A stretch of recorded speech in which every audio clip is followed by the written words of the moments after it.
자, 문제를 한번 다시 보실게요.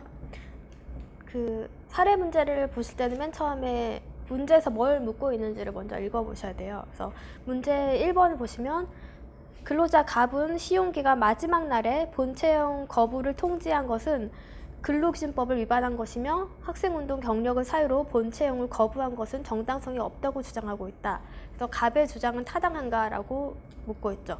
그러면 이 시용기간 마지막 날에 본채용을 거부한 게 근로기준법 위반인지 아닌지를 이제 먼저 쟁점이 하나 있을 것이고, 그 다음에 본채용을 거부한 것이 정당한가라는 쟁점이 있겠죠.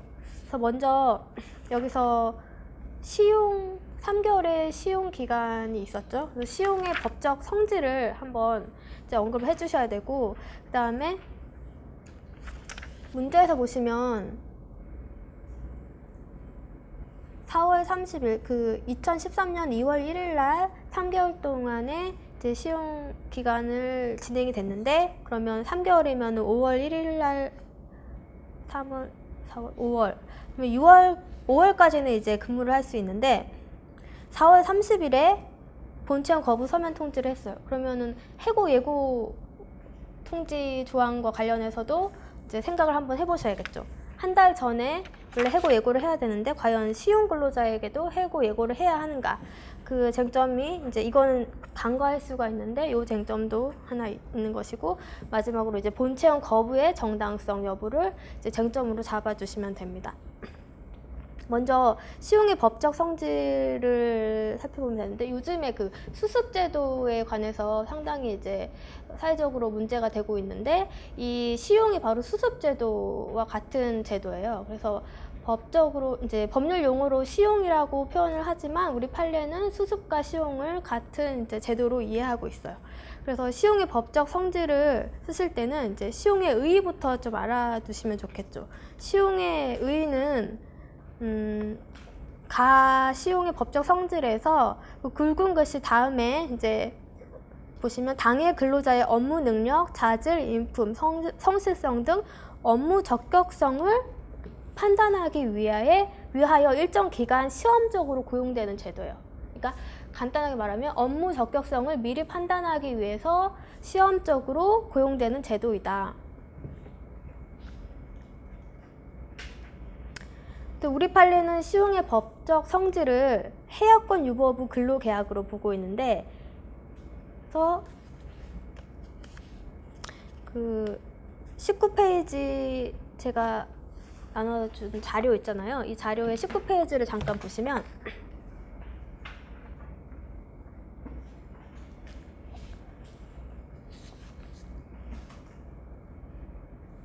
시용에 대해서 간단한 법리를 먼저 보고 갈게요. 먼저 아까 의의는 그 업무 능력을 미리 판단하기 위해 일정 기간 시험적으로 고용되는 제도라고 보시면 되고, 그 다음에 시용은 만약에 처음에 근로계약을 체결할 때 시용계약이라고 미리 이제 사용자가 언급을 하지 않았다면은 그건 시용계약으로 볼 수 없어요. 그래서 나중에 시용계약이라고 주장하는 사용자가 있다면 그건 부당한 주장이 되겠죠. 그래서 그런 내용이 아래에 나와 있고, 그다음에 시용의 법적 성질은 해약권 유보부 근로계약인데, 그러니까 시용 기간 중에 근로자를 해고하거나 아니면 시용 기간 만료 시에 본계약 체결을 거부하는 것은 사용자에게 보유된 해약권의 행사로서 이제 근로자의 업무 능력 등을 판단해서 비춰볼 때 보통의 해고보다는 그 해고 사유가 넓게 인정이 돼요. 근데 이 경우에도 객관적으로 합리적인 이유가 존재하여 사회통념상 상당하다고 인정이 되어야 한다. 그래서 본채용의 거부는 실질적으로 해고에 해당하나 해고의 정당한 사유는 정식 근로자에 대한 해고의 사유보다 상당히 넓게 해석될 수 있다라는 것을 기본 법률로 이제 알고 다시 문제로 넘어가시면, 그래서 그 시용의 법적 성질은 해약권 유보부 근로계약이고 판례도 마찬가지다라고 보시면 되고, 근데 본채용 거부의 법적 성질은 그 시용기간 만료 이후에 본채용을 거절하는 것은 그 이미 성립된 근로계약을 해지하는 것으로 평가되고 결국 해고에 해당한다라고 보시면 됩니다. 그다음에 해고 예고 제도의 위반 여부가 문제가 될 수 있는데, 원칙적으로는 근로기준법 35조를 한번 보시면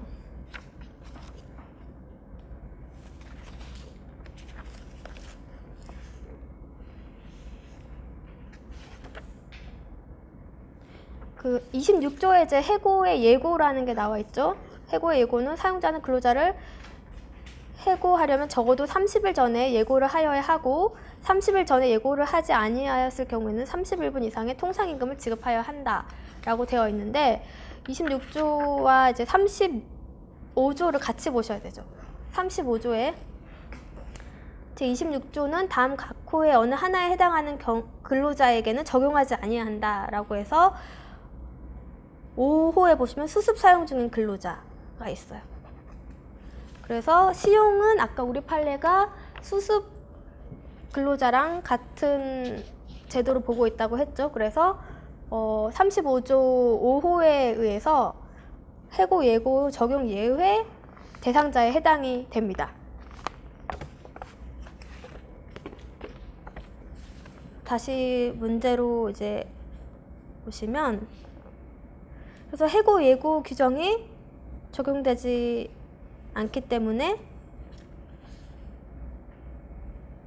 해고 예고 규정을 위반한 건 아니죠. 본체형 거부의 정당성 여부. 근데 해고 예고 제도에 관한 문제는 그 시용에 대한 쟁점보다도 최근에 그 헌법재판소에서 판례가 나온 게 있죠. 그 아까 35조의 그 3호 월급 근로자로서 6개월이 되지 못한 자 이자에 대해서 해고 예고 조항을 적용하지 않는 거에 대해서 위헌 결정이 났어요. 작년 12월에.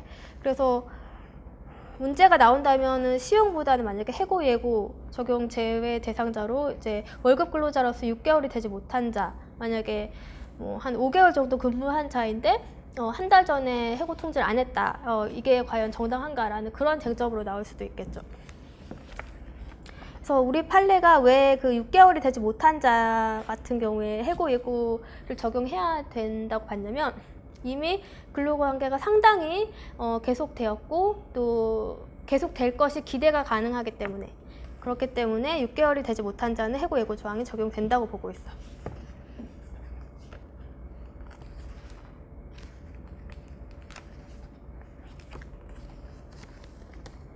그 제가 나눠준 자료에 맨 뒤쪽에 보시면 맨 뒤쪽에 9페이지 뒤에 보시면 9페이지가 따로 있거든요. 9페이지에 이제 해고 예고 제도가 있는데 해고 예고 제도를 둔 취지는 전직의 기회를 보장하기 위해서 한 달 동안은 다른 회사를 찾아볼 수 있는 기회를 주기 위한 거고 선택권자는 이제 사용자가 해고 예고를 미리 하던가 아니면 30일분에 통상임금 지급하던가 결정할 수 있는 거고 해고 예고 절차를 거치지 않은 경우에 해고의 효력은 어떻게 될까요? 이거는 그 사법상 효력은 이제 유효합니다. 그래서 이건 단속 규정에 불과하기 때문에 해고 예고 의무를 위반했다고 한 해고라고 하더라도 그 정당성은 문제가 없다. 사법상의 효력에는 영향이 없다라고 보시면 되고 그 다음에 보시면 이제 빨간 이제 제5 가로서 예외 중에 5번 월급 근로자로서 6개월이 되지 못한 자 위헌 결정이 났죠.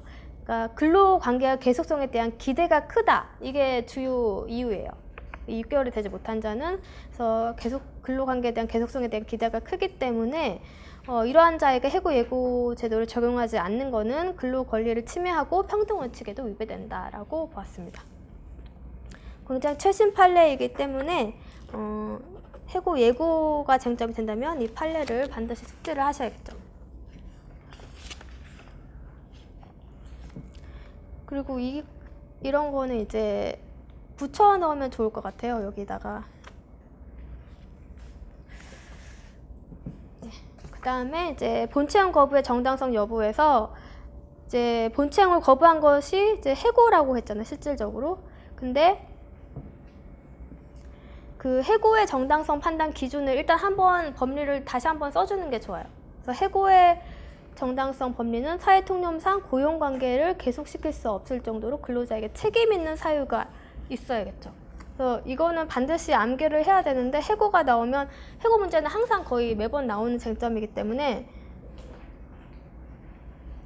사계책으로 외우세요. 사계책.